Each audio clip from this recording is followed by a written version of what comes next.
మాట్లాడరు. పువ్వులు పెడతాము, బాగుంది చూస్తాయా, ముక్కుంటుంది, ఎందుకు సుఖం లేదు. కాళ్ళు ఉంటాయి, కదులుతాయా, కాదు. దేవుడు ఎవరండి? ఆత్మ. ఆయన నామము ఆత్మ గల నామం. ఆయన అందుకే మనం జ్ఞాపకం చేసుకుని చెప్తున్నారు అనమాట. ఆ పరిశుద్ధమైన నామాన్ని జ్ఞాపకం చేసుకోమంటే మనం ఏం చేస్తాము? విగ్రహాలను జ్ఞాపకం చేసుకుంటాం. ఈ మధ్య విగ్రహాలు విపరీతం ఎక్కువైపోయింది. మా కష్టాలు తెలితే మొత్తం విగ్రహాలే. మన నైకిడికి తెలిసి ఎక్కడ విగ్రహాలే. అరే ప్రభు ఏం చెప్పారు? బైబిల్లో ఏముంది? వాక్యం ఏం చెప్తుంది? ఆ వాక్యాన్ని సారం కొద్ది ఆలోచించడం అనేది తప్పన లేదు. అసలు పెట్టేస్తుంటే విగ్రహాలు పెట్టినా, ముదెంతులు పెట్టినా, మందులు పెట్టినా. అదే అదే ఆత్మతోనూ సత్యంతోనూ ఆరాధించమంటారు. ఎక్కడ ఉంది సత్యం? ఎక్కడ బైబిల్లో ఉన్న సత్యాన్ని ఎక్కడ మనం చూపించగలుగుతున్నాం? ఆయన నామాన్ని ఏ విధంగా మహిమపరుస్తున్నాం? అందుకన్నారు కదా, యెహోవాను నేనే, ఇదే నా నామము, మరి ఎవరికి నా మహిమను నేను ఇచ్చేవాడిని కాను. ఎంత ధైర్యం, ఎంత దినిగా చెప్తున్నానండి సర్వ లోక సృష్టికర్త. ఏమండి? నా మహిమను నేను ఇచ్చేవాడిని కాను, నాకు రావలసిన స్తోత్రమును విగ్రహములకు చెందనీయను. మరి వాక్యానుసారం మనం వెళ్ళట్లేదు కదా. అందుకే ప్రభు వల్ల ముందు మనం ఆలోచించాలి. మనం ఏ విధంగా నామాన్ని గౌరవిస్తున్నాం, దేవుని యొక్క నామాన్ని మనం ఏ విధంగా కొనియాడుతున్నాం. చూశారు కదా, ఆ దేవుడు చెప్తున్నాడు, మీరు విగ్రహాలకి ఇస్తున్నారు, నా మహిమను మీరు ఎవరికి ఇస్తున్నారు?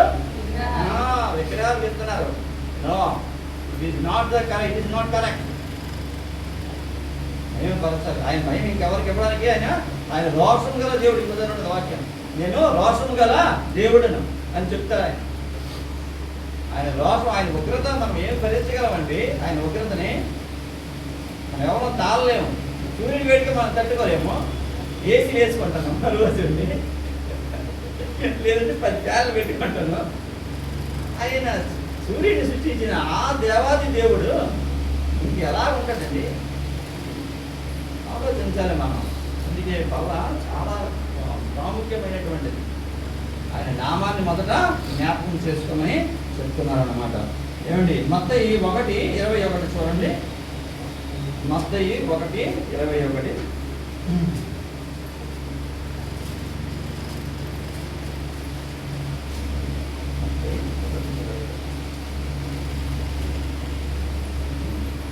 ఆమె యొక్క కుమారుని కొనెను, తన ప్రజలను వారి పాపముల నుండి ఆయనే రక్షించును.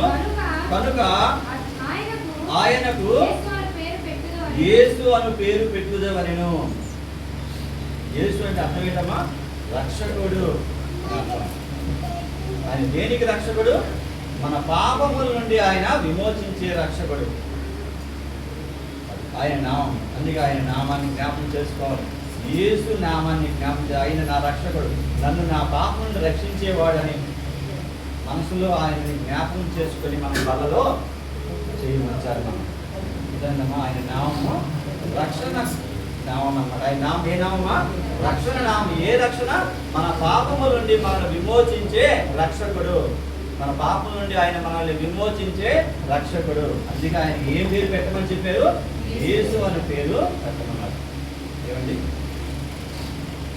అలాగే అపోస్తుల కార్యాలు 2:36. అపోస్తుల కార్యాలు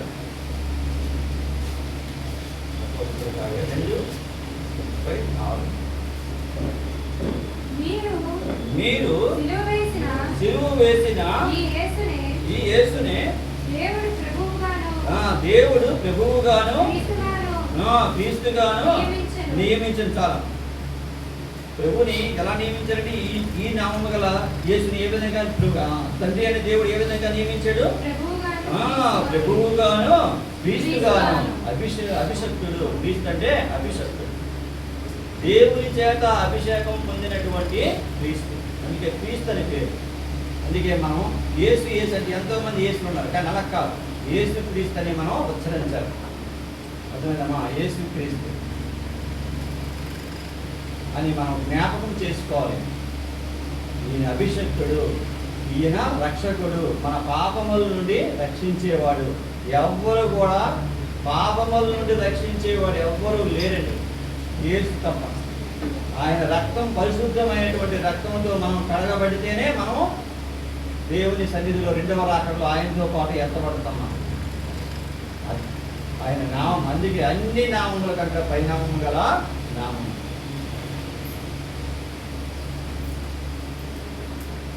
పరమగీతాలు 1:3. పరమగీతాలు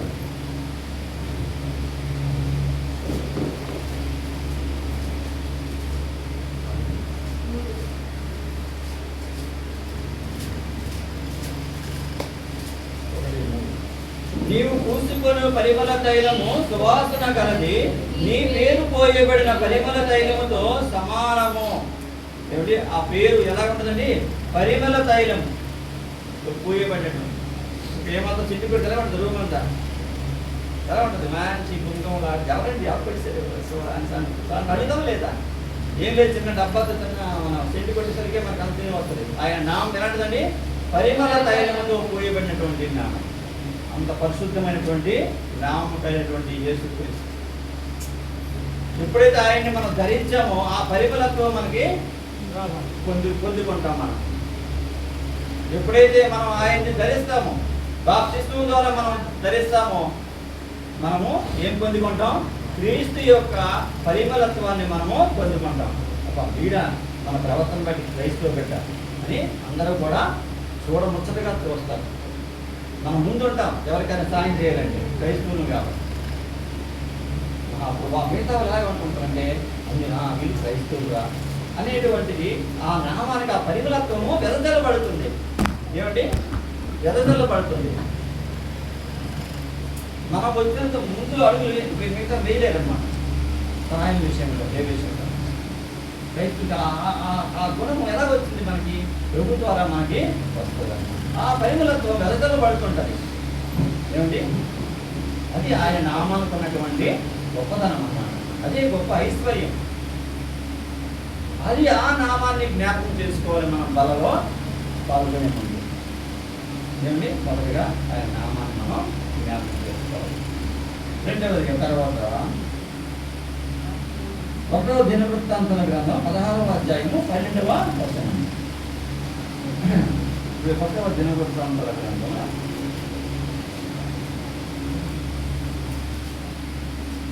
16వ అధ్యాయము 12వ వచనం.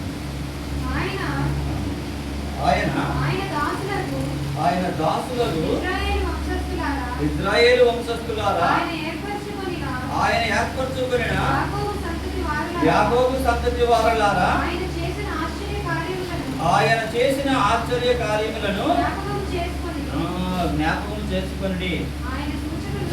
ఆయన సూచక క్రియలు, ఆ సూచక క్రియలను, ఆయన నోటి తీర్పులను జ్ఞాపకం చేస్తారు. చాలా భయంకరం. జ్ఞాపకం చేసుకోమని చెప్పారు. ఆయన ఆశ్చర్య కార్యములను జ్ఞాపకం చేసుకోమని బలలో ముంచే ముందు ఆయన ఆశ్చర్య కార్యం ఏం చేయాలి? మనం జ్ఞాపకం చేసుకోవాలి. మన గుడి ఇలా చేస్తారు, తీర్చి జ్ఞాపకం చేసుకోండి. బయటకు వచ్చాక అక్కడ మనకి స్టార్ట్ అయింది, జ్ఞాపకం చేసుకోవడం స్టార్ట్ అయింది. జ్ఞాపకం చేసుకోవాలి. ఆయన ఆశ్చర్య కార్యములను జ్ఞాపకము చేసుకోవాలి. ఆయన ఆశ్చర్య కార్యం ఎలా ఉండేట? ప్రతిపత్తులు ఉంటుంది. కంటికి కనిపించవు, హృదయానికి అగోచరమైనటువంటిది. ఏమండి? ఆయన క్రియలు అటువంటివి అనమాట. మనం అనుకుంటాం ఏం కాదు, ఆయన ఏం చేయాలండి? మనం బతకడానికి చక్కటి గాలి ఇస్తున్నారు కదా, ఆశ్చర్యం కాదా? మీరు ఇలా ఉన్నామంటే అందరం కలిసి ఆ గాలి అని ఇవ్వడమే కదా. ఏ జస్ట్ ఒక సెకండ్ ఇవ్వగలమా? ఆశ్చర్యమైనటువంటి కనిపిస్తుందా గాలి? ఏమైనా నువ్వు పీల్చినట్టే నేను తెలుస్తుందా?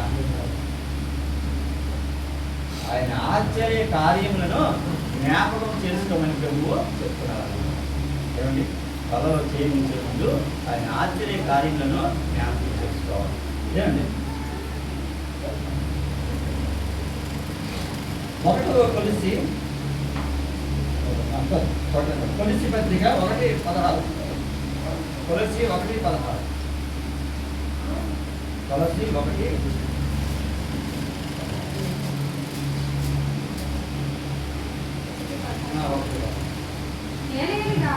ఏల ఎనక ఆకాశమందున్నవియు భూమి యందున్నవియు దృశ్యమైనవి గాని అదృశ్యమైనవి గాని అవి సింహాసనములైనను ప్రభుత్వములైనను ప్రధానులైనను అధికారములైనను సర్వమును ఆయన యందు సృజింపబడెను.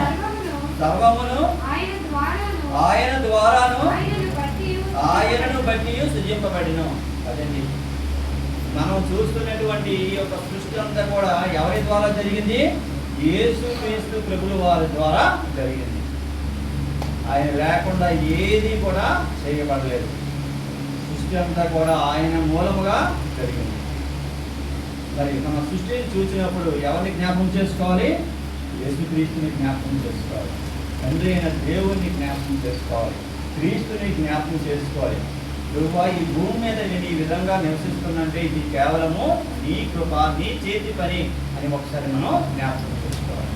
అలా జ్ఞాపకం చేసుకొని మనం బలలో పాల్గొనాలి. ఏమిటి?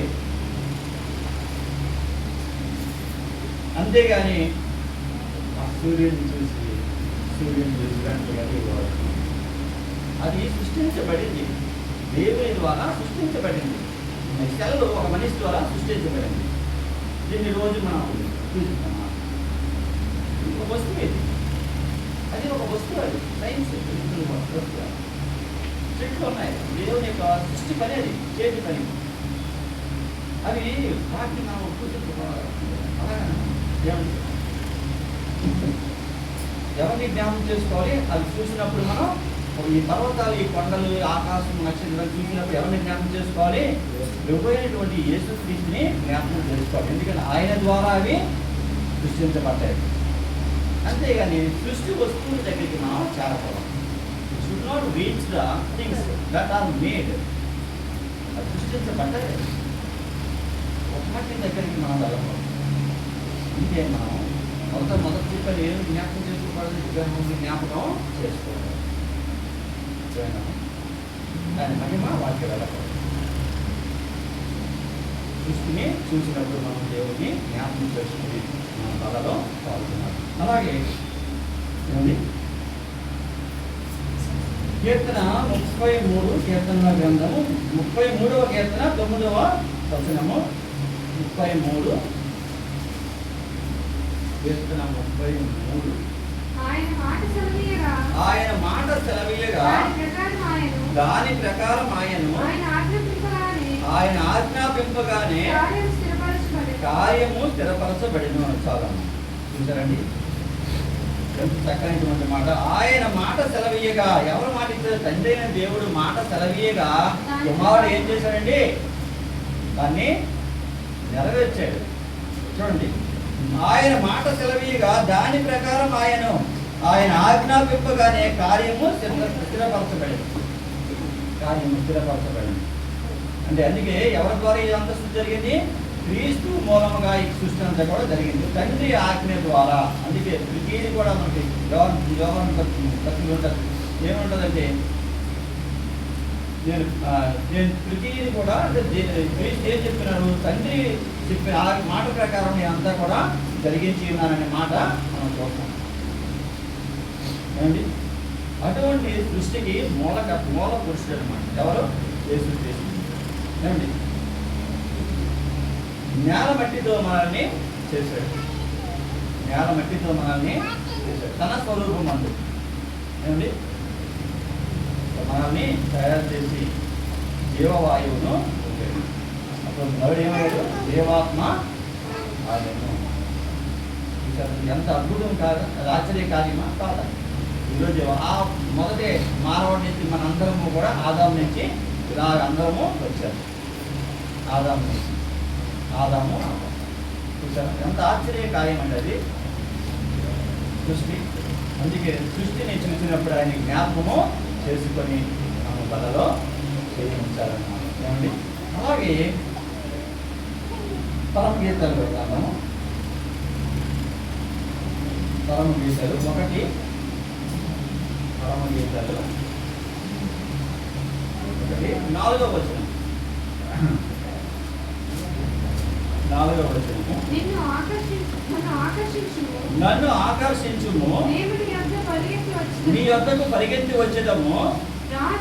రాజు తన అంతఃపురములోనికి నన్ను చేర్చుకొనెను. నిన్ను బట్టి మేము సంతోషించి ఉత్సహించదము. ద్రాక్షరసము కన్నా నీ ప్రేమను ఎక్కువగా స్మరించేదము. యథార్థమైన మనసుతో వారిని ప్రేమించున్నాం. ప్రభువు మనల్ని ఏం జ్ఞాపకం చేసుకుని చెప్తున్నాడంటే ఆయన ప్రేమను జ్ఞాపకం చేసుకుని చెప్తున్నాడు. ఏమండి, ఇంకా మూడవదిగా ఏం జ్ఞాపకం చేసుకుని చెప్తున్నాడు? ప్రేమను జ్ఞాపకం చేసుకుని చెప్తున్నాడు. మనుషుల యొక్క ప్రేమ ఎలాంటిది మనకు తెలుసు.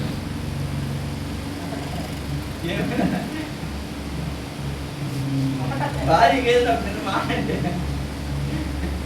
ప్రేమ అంతా ఒకసారి డౌన్ అయిపోతుంది. ఏదో ఒక మాట ఇంకా భర్త మీద ప్రేమ అంత ఏమవుతుంది, చల్లారిపోతుంది. అలాగే ఒక మాట అటు ఇటు అనేసరికి భార్య మీద ప్రేమ కూడా ఒకసారి చల్లారిపోతుంది. ఒక్కొక్కసారి తల్లిదండ్రుల మధ్య అలాగే పిల్లల మధ్య కూడా ప్రేమ చల్లారిపోతూ ఉంటుంది. ఒక్కొక్కసారి పిల్లలకి ఏదైనా ఒక మాట అనేసరికి మరి సరే ఇంకా ఒకసారి అంత నిష్కాకి ఏమండి. కానీ దేవుని యొక్క ప్రేమ ఎలాంటిదండి? శాశ్వతమైనటువంటి ప్రేమ. ఒక చోట మన ప్రేమ అంటే ఒకసారి ఇర్మియా గ్రంథం, ఒకసారి ఇర్మియా గ్రంథము 31:3 వచనం.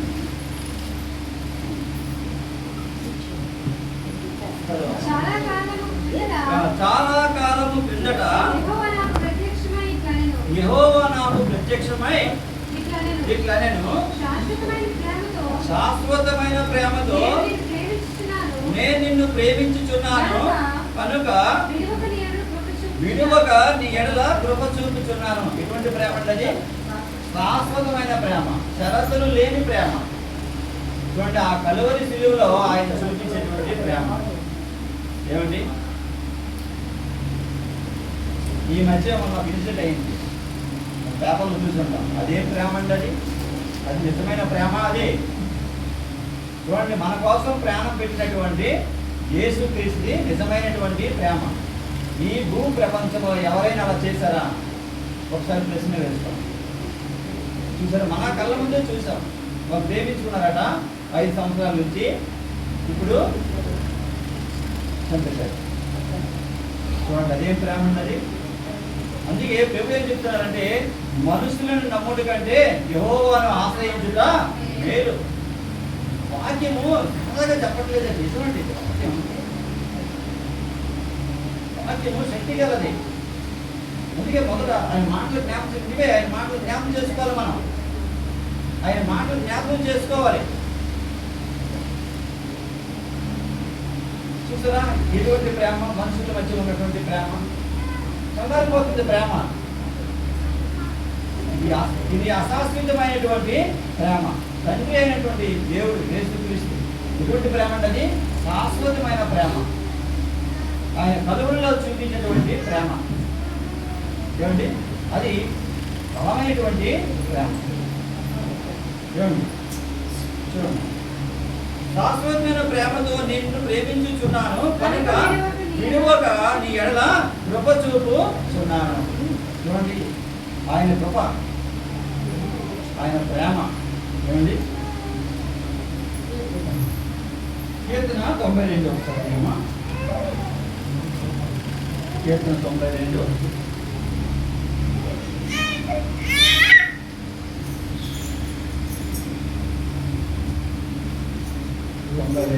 వచనం. ఎందుకనగా యెహోవా నీ కార్యము చేత నీవు నన్ను సంతోషపరుచున్నావు. నీ చేతి పనులను బట్టి ఉత్సహించుచున్నాను. యెహోవా నీ కార్యం ఎంత దొడ్డవి, నీ ఆలోచన ఎంత గంభీరం. చూసారా, మన పట్ల ఆయనకు ఉన్నటువంటి ఆలోచన ఎంత గంభీరమైనటువంటిది. ఏమండి, మన పట్ల ఆయనకున్న ఆలోచన, కానీ మనం ఆ ఛాన్స్ ఇవ్వట్లేదు. ఆయన మన గురించి ఆలోచించే అవకాశం మనం ఇవ్వట్లేదు. ఎందుకు ఇవ్వట్లేదంటే ఆయనకి మనకి మధ్య పాపం అడ్డుకోవడంలో వచ్చేస్తుంది. ఒకసారి ఏదో ఒక పాపం అడ్డుకోవడంలో వచ్చేస్తుంది. అందుకే ఒక మాట అంటారు చూడండి, 55 కీర్తన 55.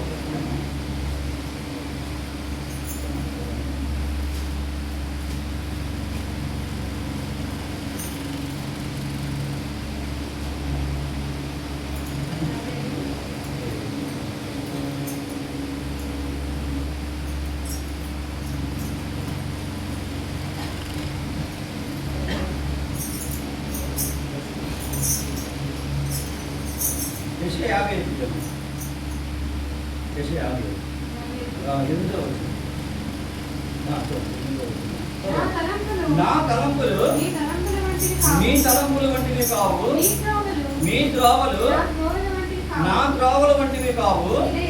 ఇదే యెహోవా వాక్కు.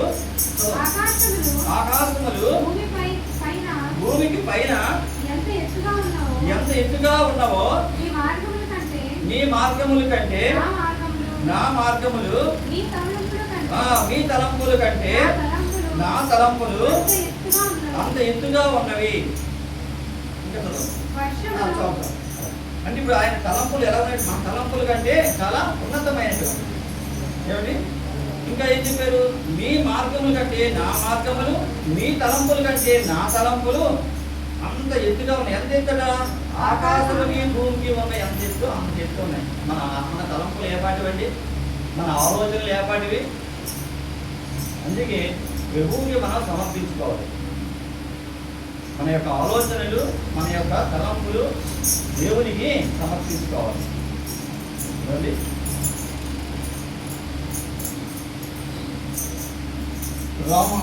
రామపత్రిక 8వ అధ్యాయంలో రామ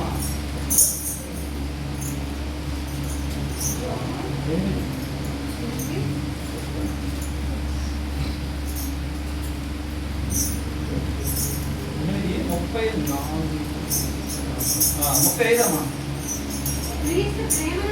క్రీస్తు ప్రేమ నుండి మనల్ని ఎడబాపు వాడేవాడు శ్రమ అయినను, బాధ అయినను, హింస అయినను, కరువు అయినను, వస్త్రహీనత అయినను, ఉపద్రవమైనను, ఖడ్గమైనను మనల్ని ఎడబాపున.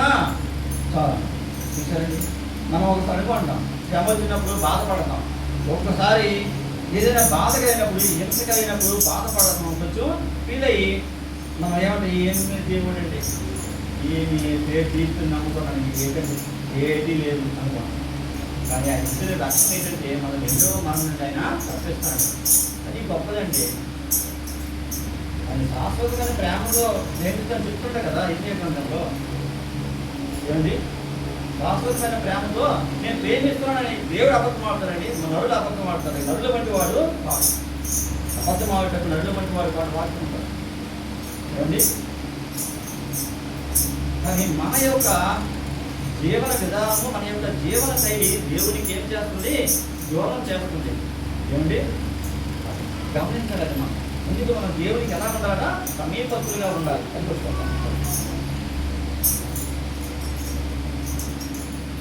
మనల్ని ఏమీ కూడా ఎడబాపు, ఖడ్గము కానీ శ్రమ కానీ హింస అయినను మనకి దేవుని నుండి, మనకి ఆయన ప్రేమ నుండి మనల్ని ఎడబాపున ఎడబాయిలే వేసుకోవడం అర్థమైందని శ్రమలు కాదు. నెక్స్ట్ ఏమండి,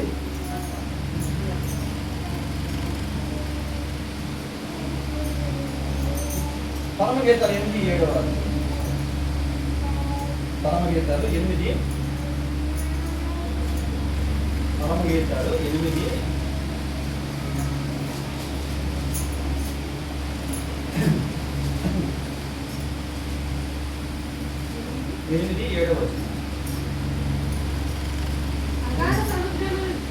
అగాధ సముద్ర జలము ప్రేమను ఆత్మజాలదు నదీ ప్రవాహములు దాని నుంచి వేయజాలరు. చాలా 7వ వచనం. అగాధ సముద్ర జలము ప్రేమను ఆత్మ జాలదు. ఎవరి ప్రేమనండి అంటే దేవుని ప్రేమను ఆత్మ జాలదు. మనకి దేవునికి ఉన్నటువంటి ఆ ప్రేమ ఏది కూడా అంటే ఆత్మజాలని ప్రేమ అన్నమాట. ఏ ప్రేమ అండి? దేవునిది, యేసుక్రీస్తు ప్రేమ ఎటువంటిది? ఆత్మజాలని ప్రేమ. మనం దేవుని పెడతాం, ఉప్పు అంటే వాళ్ళు మన కుటుంబాల్లో కూడా అటువంటి ప్రేమగా ఉంటాయి. ఏమండి? అంతంత మాత్రమే ప్రేమ. అందుకే కలవరి దినాల్లో ఏమన్నా ప్రభు ప్రేమలు సరదారుడు అని వాక్యం చదివిస్తుంది. పూర్వం ఉన్నంత ప్రేమ ఉందండి. ఒకసారి గమనించండి. ఒకసారి మన అమ్మలు కానీ లేదా అంతకంటే మా అమ్మ ఎంతో ప్రేమ చూసిందండి నిజంగా. బాబు చెప్పులే బుద్ధి బాబు ఆ కాలంలో ఆ ఎండ మంటి ఎండల్లోనే ఏవో నా ప్రేమతో మోసుకొచ్చేది, ఏవో మనవాళ్ళు తింటారని. నిజంగా అమ్మకులు ఆ ప్రేమ పలుచుకుంటే కుటుంబం పెద్దలు చూపించిన ప్రేమ అలా ఏమవుతుంది? గ్రాడ్యువల్గా ఏమవుతుంది? రోజు రోజుకి తగ్గిపోతుంది, చల్లారిపోతున్నాయి. దేనికి ప్రాధాన్యత ఇస్తారంటే లోకానికి ప్రాధాన్యత ఇస్తున్నారు అందరూ కూడా. లోకంలో సెల్ ఉందా, లోకంలో టీవీ ఉందా, ఇది గురించి ఆలోచిస్తాను. పక్కడికి టీవీ ఉంటే మనకి టీవీ, వాడికి సెల్ కొన్నాడు, మనకి సెల్ కావాలి. ఏమి అసలు ఎక్కడున్నామంటే మనం అసలు ఇంకే దేవుడు అంత గ్రంథస్థం చేశాడు మన కోసం. ప్రభు మన కోసం అంతా గ్రంథస్థం చేయండి. మొదటిగా మనం ఏం చేస్తాం? ఆయన నామాన్ని జ్ఞాపకం చేసుకుని మనలో చేయమంటారు. రెండోది ఏం జ్ఞాపకం చేసుకున్నాం?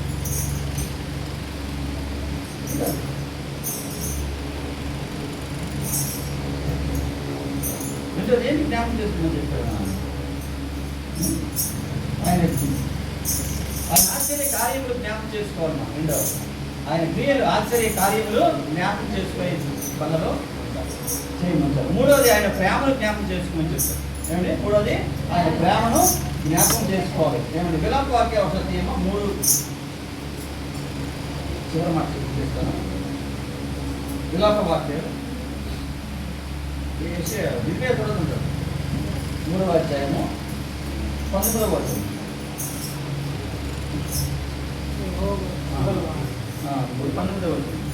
యెహోవా యందు నాకిక ఆశలు లేవనుకుంటుని నా శ్రమను నా దురవస్థను నేను త్రాగిన మాచిపత్రిని చేతును జ్ఞాపకం చేసుకున్నాను. ఏంటండి ఇది ప్రభు చెప్పారు. మళ్ళీ ఏం జ్ఞాపకం చేసుకోమని చెప్తున్నానండి? మనలో చేయించినప్పుడు ప్రభు యొక్క శ్రమలను మనం జ్ఞాపకం చేసుకోవాలి.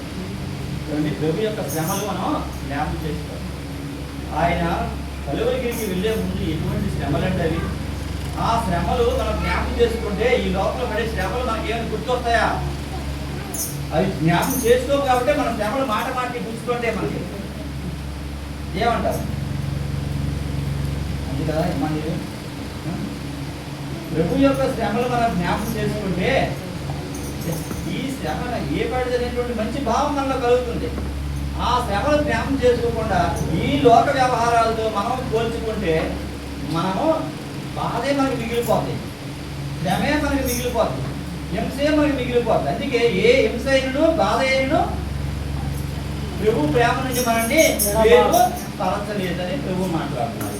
మనమే జ్ఞాపకం చేసుకుంటే లోక సంబంధమైనటువంటి బాధలు మనం జ్ఞాపకం చేసుకుంటే మనము ఇంకా మనం బాధగానే అనిపిస్తూ ఉంటాం, మనం అదే చూస్తూ ఉంటాయి. కానీ ప్రభు యొక్క శ్రమను జ్ఞాపకం చేసుకొని చెప్తుంది. ఏమనుకోండి? యెహోవా యందు నాకు ఆశలు ఏమనుకోండి, నా శ్రమను నా దురవస్థను నేను త్రాగిన మాచిపత్రిని చేతులు జ్ఞాపకం చేసుకున్నాను. తిరుగుపై ఆయన ఇచ్చినటువంటి ఆ తిలకను జ్ఞాపకం చేసుకోవాలి. ఆయన ముఖం మీద పుట్టినటువంటి ఆ పిడుగుతులు జ్ఞాపకం చేసుకోవాలి. ఆయన మన తలంపుల ద్వారా మనం ఆయనకి వేసినటువంటి ఆ ముళ్ళ కిరీటాన్ని జ్ఞాపకం చేసుకోవాలి. మనం చేసేటువంటి చేతుల ద్వారా మనం చేసిన పాపాల ద్వారా ఆయన పడినటువంటి ఆ బాధ, ఆ ఇనుప మేకులతో ఆయన గుర్తించేటువంటి బాధను జ్ఞాపకం చేసుకోవాలి.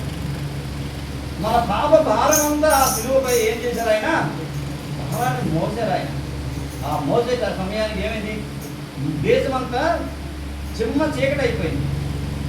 అంటే ఆ పాప భారాన్ని ప్రకృతి కూడా చూడలేకపోయింది. ఏమండి, ప్రకృతి కూడా చూడలేకపోయింది. చీకటి అయిపోయిందండి. ఆ సమయంలో దేశమంతా చిన్న చీకటి అయిపోయింది. అంత ఈ సమస్త జనుల యొక్క పాప భారం అంతా ఆయన మోసాడన్నమాట. నీది అది అందరిది ఆ సిలువ పైన మోసాడు. అందుకే ఆ రోజు ఆ సిలువ పైన మోసే ఆ పాప భారం అంతా పడినప్పుడు తండ్రి దేవుడు కూడా చెయ్యి విడిచిపెట్టాడు. తండ్రి దేవునికి పాపం అంటే అసహాయము.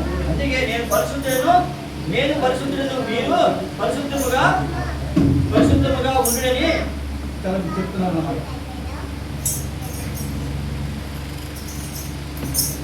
ఏమండి, ఆయన శ్రమను మనము జ్ఞాపకము చేసుకోవాలి. ఏమండి,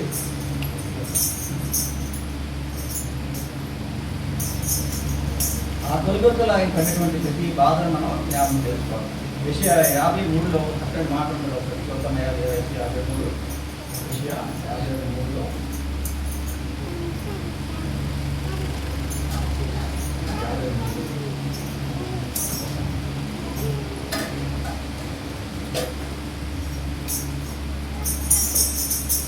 మొదట మనం ఆయన ఎటువంటి సుందరమైనటువంటి ఆయన వ్యక్తిత్వం మనం చూసాం. ఆయన ఎటువంటి సుందరుడు, 10,000లో అతను అతి కాంక్షణీయుడు ఏమండి అని మనం చూసి, ఇప్పుడు చివరికి వచ్చేసరికి ఆయన ఎటువంటి శ్రమల్లో ఉన్నాడో చూద్దాం. 53లో ఏమండి, అతనికి స్వరూపమైన సొగసైన లేదు. మన పాపం చేత ఆయన సొగసు ఏమైంది? అంత సుందరాముడైనటువంటి ఆయన సొగసు ఏమైంది? చిత్రవదలతో ఆ రూపమంతా కూడా మారిపోయింది. ఏమండి, తర్వాత అతడు ధృవీకరించబడిన వాడు ఆయన, అతని యందు స్వరూపము లేదు. వ్యసనాక్రాంతుడు గాను వ్యాధిని అనుభవించేవాడుగానే ఉన్నాడు. వ్యాధి అనుభవించాడండి ఆయన గెత్సెమనీ తోటలో ఆయన ప్రార్థన చేస్తున్నప్పుడు చెమట రక్త బిందువులుగా మారే. ఇంత శ్రమ ఎలాగా, ఇంత పాపభారాన్ని మోయటం, ఆయన చెమట రక్త బిందువులుగా మారే ప్రార్థన చేస్తున్నప్పుడు దాన్ని అదే అదే అదే వ్యాధి అనమాట. మన ఆ వ్యాధిని ఆయన కనిపించాడు అనమాట. దానికి ఏదో ఇంగ్లీష్లో మంచి పేరు ఉంటుందండి, అది ఉన్నది. మనందరి కోసం అటువంటి బాధను అనుభవించినటువంటి ఆయన, అది మనం జ్ఞాపకం చేసుకోవాలి. ఆ జ్ఞాపకం చేసుకునేటప్పుడు మనకి ఈ లోకమైనటువంటి ఏ శ్రమ కూడా మనల్ని ఎన్నదగినది బాధనేటువంటి మన హృదయాల్లో స్థిరపరచుకోవాలండి. ఏమిటి కీర్తన 89, కీర్తన 80, ఎస్ఎస్సి 2:12 వస్తాయి. ఎస్ఎస్సి 2:12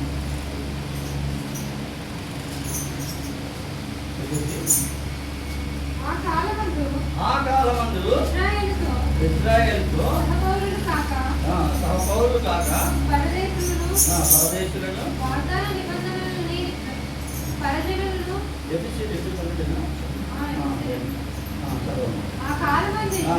ఆ కాలమందు ఇశ్రాయేలుతో సహపౌరులు కాక పరదేశులను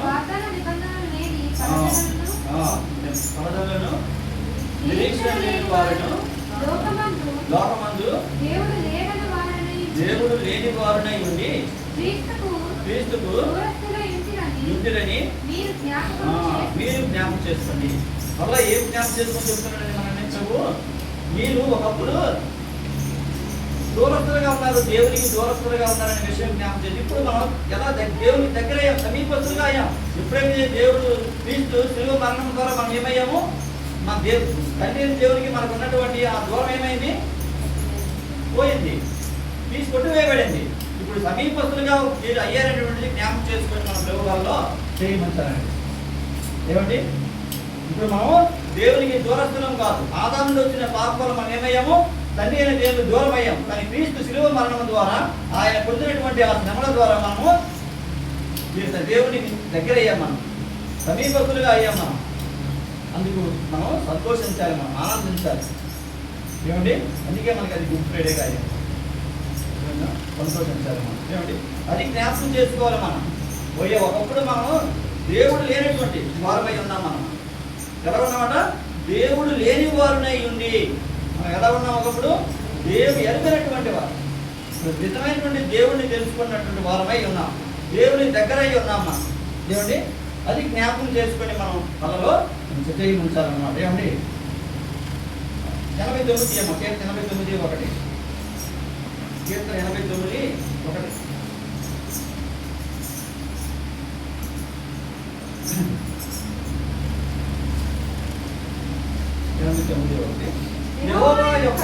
యెహోవా యొక్క కృపాతిశయమును నిత్యము నేను కీర్తించెదను. తరతరములకు నీ విశ్వాస్యతను నా నోటితో తెలియజేసేదను. ఇప్పుడు మనం ఎప్పుడైతే తండ్రి దేవునికి మనం దగ్గర అయ్యామో మనం జ్ఞాపకం చేసుకోవాలి. మనం దేవునికి మనం దగ్గర జ్ఞాపకం చేసుకొని ఇదంతా కూడా దేవుని యొక్క కృపా సత్యం వలన జరిగింది అనేటువంటిది మనం హృదయంలో స్థిరపరచుకోవాలి. ఇదంతా కేవలము ఆయన కృప వలన మాత్రమే నేను దగ్గర అయ్యాను అనే విషయాన్ని మనం మన హృదయాల్లో స్థిరపరచుకోవాలన్నమాట. ఏమండి? అపోస్తుల కార్యాలు 20:30. అపోస్తుల కార్యాలు 20:30.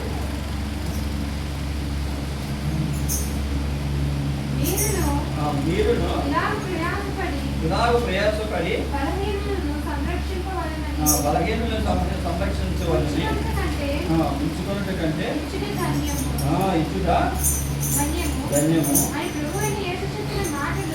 ప్రభువైన యేసు చెప్పిన మాటలు జ్ఞాపకం చేసుకున్న వాళ్ళని అన్ని విషయంలో మీకు మాదిరి చూపుతుందని చెప్పండి. అన్ని విషయాల్లో కూడా మాదిరి. ప్రభు యొక్క మాటలు మనము జ్ఞాపకం చేసుకోవాలి. ఏమండి? ప్రభు యొక్క మాటలు మనము జ్ఞాపకం చేసుకోవాలి. ఆయన వాక్యం మనకి ఏం బోధిస్తుంది, మన యొక్క శాస్త్ర గారు ఏం బోధిస్తున్నారు, ఏమండి? అది బోధించిన తర్వాత అది సత్యమో కాదు అనేది మన వాక్యం ద్వారా మనము రూఢిపరుచుకొని మనం అనుసరించాలి. ఏదో చెప్పేది కదా అలాగే విద్యను జైల్లో పడినట్లు మనము వెళ్ళకూడదు. ఏమిటి? వాక్యము సత్యమైనది బోధిస్తున్నారా లేదా అనేటువంటిది మనం గమనించి ఆ విధంగా మనము నడుచుకోవాలన్నమాట. ఏమిటి? దేవుని యొక్క మాటలు మనము జ్ఞాపకం చేసుకోవాలి. 15:16. 15:16.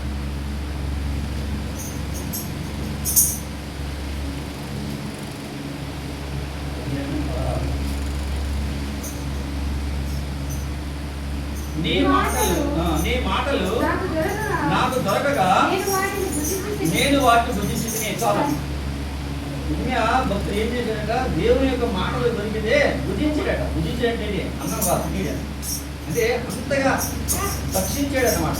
ఏమండి? ఇర్మియా నీ మాటలు భుజించానంటే అర్థం ఏంటంటే అంతగా మనసులో నాటుకున్నానని అర్థం. అలాగే ఎహెజ్కేలు గ్రంథము ఒకసారి ఎహెజ్కేలు గ్రంథం 3వ అధ్యాయము. ఎహెజ్కేలు గ్రంథం 3వ అధ్యాయం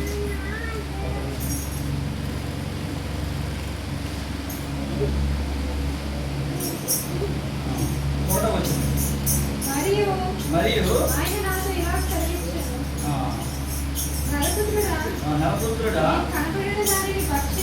నీవు కనబడిన దానిని భక్షించుము. ఈ గ్రంథమును భక్షించి ఇశ్రాయేలు యొద్దకు పోయి వాటిని ప్రకటన చేయము. అంటే ఆయన ఆ గ్రంథమును నాకు పిలిపించి, అంటే ఇక్కడ ఏం చేసి ఏం చేశాడు? భక్షించి, గ్రంథమును భక్షించండి. కనిపించడం కాదు కదా, కానీ నెంబర్ వేసుకోవడం, చదివి నెంబర్ వేసుకొని స్థిరపరచుకోవడం అన్నమాట. అలాగే దేవుని యొక్క మాటలు మనం ఏం చేయాలి? మన హృదయంలో తలపోసుకోవాలి. మన హృదయం మరీ మాత్రం అలాగే కదా, తను దేవుని యొక్క మాటలు ఏం చేస్తుంటాను?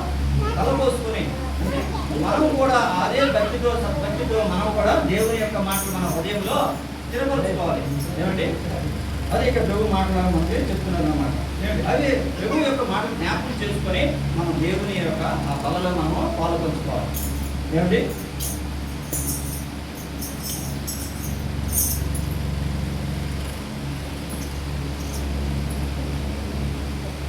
Por esse, para quando? అప్పుడు ఇర్మియా 15:16 అయిపోయిందమ్మా. ఇర్మియా 15:16. అయితే ఈ కళలో మనం పాలు పంచుకునేటప్పుడు చివరమాట వివేకము కలిగి మనం వివేచన కలిగి దానిని తీసుకోవాలి. అది దేవుని యొక్క శరీరము రక్తం అని వివేచించి దానిని మనము తీసుకోవాలన్నమాట.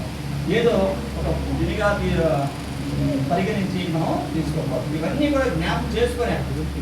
ఏమిటి ఇవన్నీ మనం జ్ఞాపకం చేసుకోవాలి. మాటలు జ్ఞాపకం చేయాలి, ప్రేమలు జ్ఞాపకం చేసుకోవాలి, శ్రమలు జ్ఞాపకం చేసుకోవాలి. ఇవన్నీ జ్ఞాపకం చేసుకొని దాంట్లో చేయబడతాయి. అప్పుడు వివేచించి మనం కొరింథీ పత్రిక 11 ఓకే వివేచించి దాన్ని తీసుకోవాలి. అలా తీసుకోకపోతే అది చాలా ప్రమాదకరమైనది. మనం తర్వాత తీసుకున్న తర్వాత మనము దేవుని యొక్క మరణాన్ని ప్రచురించాలి. ఎవరికి ప్రచురించాలి? మనం ఆ దేవుని యొక్క ఇదంతా కూడా ఎవరికి ప్రచురపరచాలి? మనము లోకానికి మనలో తనకు తాను ప్రచురపరచుకోవాలి. ఇవన్నీ కూడా నా కోసం దేవుడు మరణించాడు, తిరిగి లేచాడు, పునరుత్థానుడు అయ్యాడు అనే విషయాన్ని ముందు మనం అవగాహన చేసుకొని తర్వాత లోకానికి ప్రచురపరచాలన్నమాట. ఏమండి ఈ కొద్ది మాటల్లో జీవించి ఆశీర్వదించి పరిణింపచేయగాక. వారంలో గౌరవడానికి చక్కగా దేవుని వాక్యాన్ని తీసుకోకూడదు చేసుకొని కార్యక్రమం వచ్చి కార్యక్రమాన్ని చేస్తున్నాను.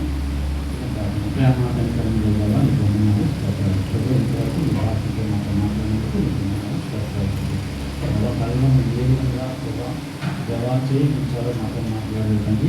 నేను ఏం జ్ఞాపకం చేసుకోవాలో ప్రభావ మాతో మాట్లాడేదండి. మీకు చెప్తాను. ప్రతి విషయాన్ని నేను జ్ఞాపకం చేసుకొని ప్రభావ సభలో చేయించి మా పాపన్నింటినీ ప్రభావ ఒప్పుకొని విడిచిపెట్టి మీ యొక్క కనికరం పొందే భాగ్యం మాకు దయచేయమని వేడుకొనిచి ఈ యొక్క ప్రార్థన మీ రక్షకుడు యేసు పరిశుద్ధ నామములో అడిగి పొందుకొని మా పరమ తండ్రి. ఆమేన్.